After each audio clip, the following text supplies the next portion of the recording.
Mr. Speaker, I gave the Prime Minister to correct the chance to correct the record, and he refused to do so.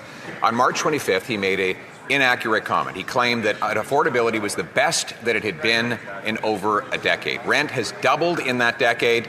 The cost of food is up 40%. The cost of beef is up 70%.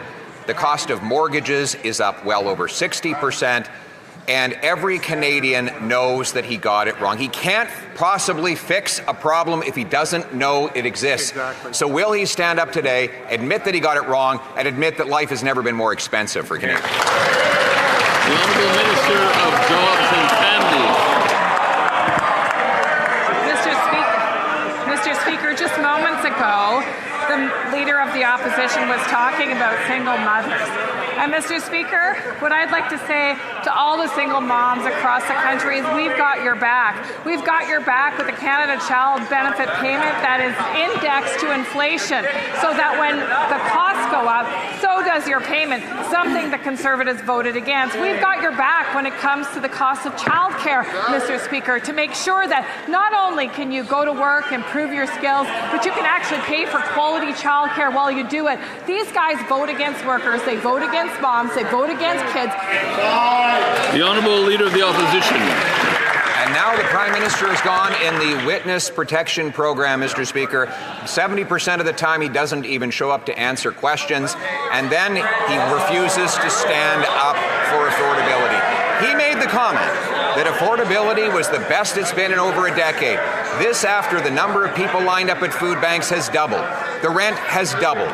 The cost of food is up 40%. We have the worst food price inflation in 40 years, and the Prime Minister cannot even stand in his place and debate me and answer the question, will he admit that he got it wrong on affordability like everything else?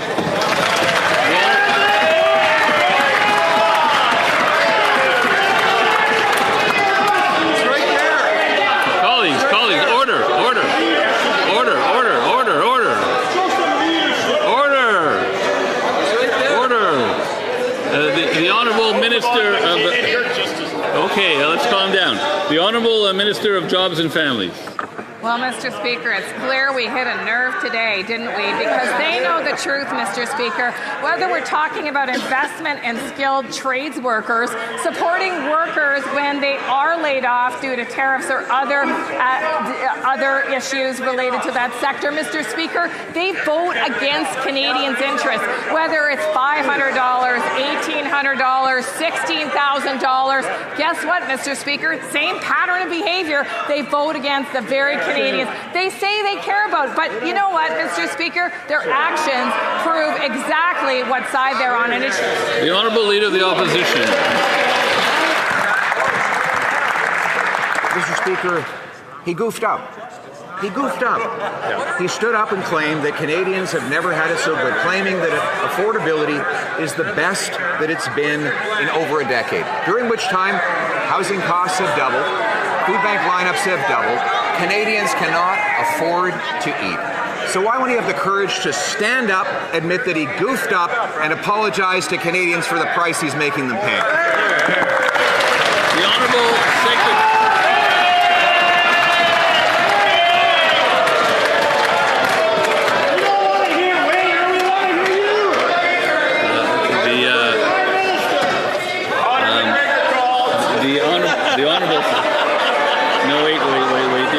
Secretary of State for Financial Institutions. Good answer, Wade.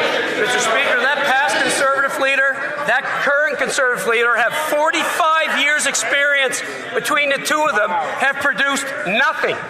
On this side of the House, our Prime Minister has been elected 1 year. Strongest projected economy in the G7. Second fastest growing economy in the G7. Best net to GDP in the G7. Wages are outpacing inflation. On this side of the House, we're serious about the economy. On that side, it's bluster and rhetoric. Thank you, Mr. Speaker. The Honourable Leader of the Opposition.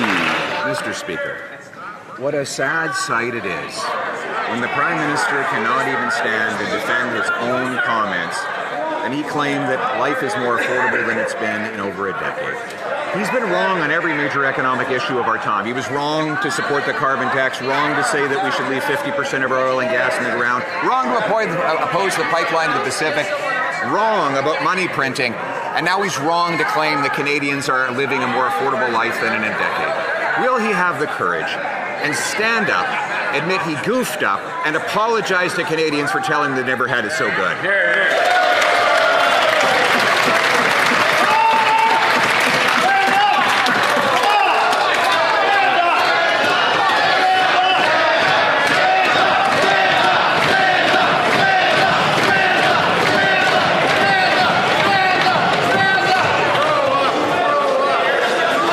Let's save some for Wednesday. The Secretary of State for Sport. Speaker, the Leader Opposition wants Canadians to judge people by what they say in the House of Commons. I kind of agree. He thought Brexit was a good idea. He said that marriage should be exclusively a bond between a man and a woman at the exclusion of all others. He also said that Canadians should opt out of inflation by buying crypto, Mr. Speaker. We have real solutions for Canadians, Mr. Speaker. We have a tax cut for 22 million Canadians. We have the groceries and essentials benefit that'll help 12 million vulnerable Canadians with their grocery bills. How about a real solution for a change rather than this rhetoric? You better stay here. The Honourable Leader of the Opposition. Mr. Speaker, just last week he was telling us that he wanted to lecture us all like students. Now he won't even get out of his chair and answer for his own words. He was the one who said that affordability is better than it's been in a decade, during which time the number of people lined up at food banks, working people, hard-working people, has doubled. The rent has doubled.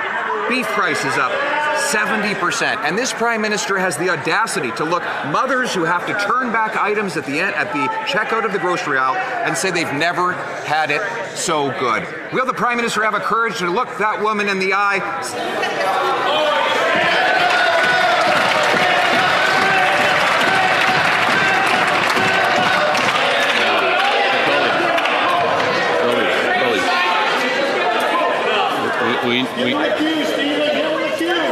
We know there's no chanting in the House. That's unparliamentary. The Honourable Minister for Artificial Intelligence and Digital Innovation. Mr. Speaker, it's a little early for cherry-picking season, but he's cherry-picking quotes, cherry-picking negative statistics to run down our country. As the Prime Minister said, Mr. Speaker, wages have grown twice as fast as the rate of inflation. We just took 10 cents off the price of a liter of gas, 28 cents since we took government. We've just given families up to $1,900 this year for the groceries and food essentials benefit. We are fighting for Canadians. They're running down the country and cherry-picking useless quotes. The Honourable Leader of the Opposition. Mr. Speaker, the question was not for the artificially intelligent minister. It was for the Prime Minister.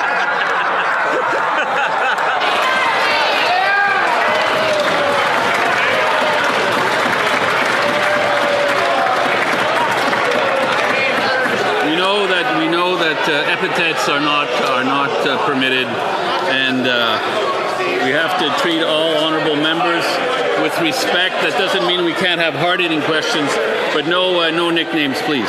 The Honourable Leader of the Opposition.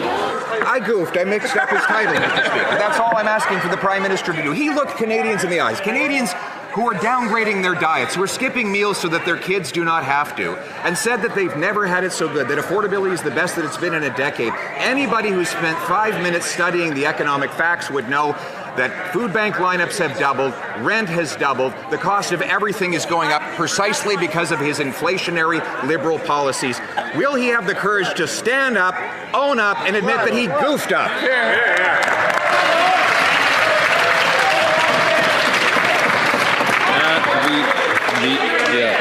The Honourable Parliamentary Secretary. He is often mining for clips, as we know. Today, more often than usual. I wonder why. He might be nervous about something, Mr. Speaker. The champion of Brexit, the guy that wanted to cut the pensions of seniors, he talked about being out of touch.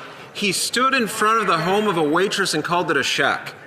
On this side of the House of Commons, we'll be sincere, we'll be hardworking, we'll stand by our communities and our constituents, we'll put in place the foundations for the Canadian economy in the present and the future. That's exactly what we'll do.